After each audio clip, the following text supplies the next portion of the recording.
नमस्कार YouTube family, कशा आहात? आज मी तुमच्यासाठी घेऊन आले भगरीच्या पिठाची भाकरी। चला तर मग आपण सुरुवात करूया। सर्वात आधी आपल्याला पीठ घ्यायचं आहे। हे मार्केटमध्ये कुठेही आपल्याला सहज अवेलेबल होऊन जाते। त्यामध्ये आपल्याला पाहिजे तेवढं पाणी थोडं ॲड करायचं आहे। एकखटी आपल्याला डायरेक्ट पाणी टाकायचं नाही, थोडंच टाकायचं आहे। तोपर्यंत गॅसवर मी तवा गरम होण्यासाठी ठेवलेला आहे।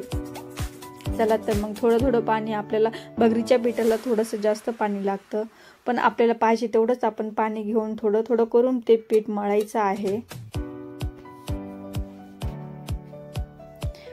पीठ व्यवस्थित मळायचं आहे, जेणेकरून ते भाकर आपली तुटल्या जाणार नाही। पीठ जर व्यवस्थित मळलं नाही गेलं तर भाकरीचे तुकडे होतात।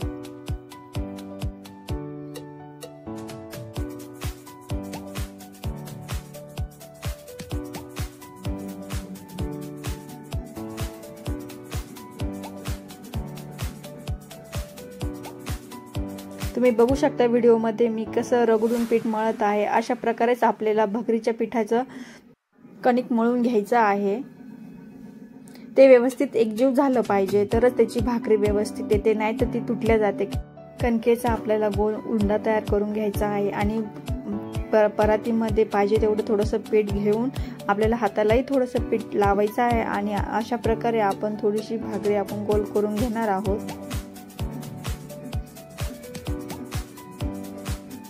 तुम्ही व्हिडिओत बघत असाल तर गोल आकारामध्ये मी अशी भाकरी तयार करून घेत आहे।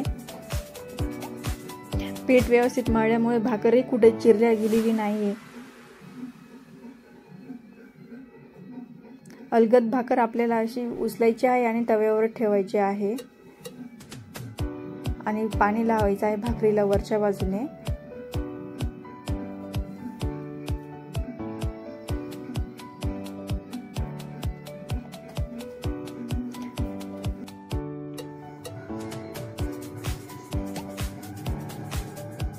आपल्याला भाकर व्यवस्थित भाजून घ्यायची आहे, नाही तर तसे तुकडे होतात।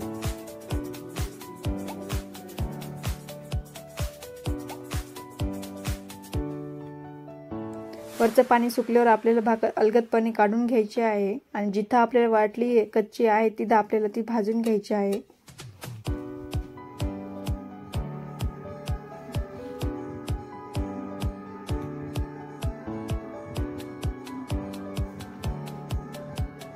आता आपण तवा काढून त्यावर गॅसवर भाकर अशी पाणी लावलेली बाजू खाली टाकून भाजून घेणार आहोत। तुम्ही बघू शकता भाकर किती छान फुलली आहे।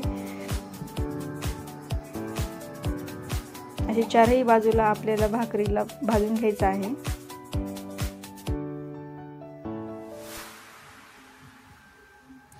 ही भाकर गरमागरम खाण्याला खूप छान लागते।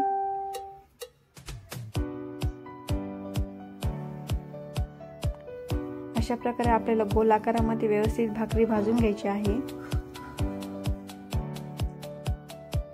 तर भाकर भाजून झालेली आहे। तुम्ही बघू शकता भगरीच्या पिठाची भाकर किती छान झालेली आहे।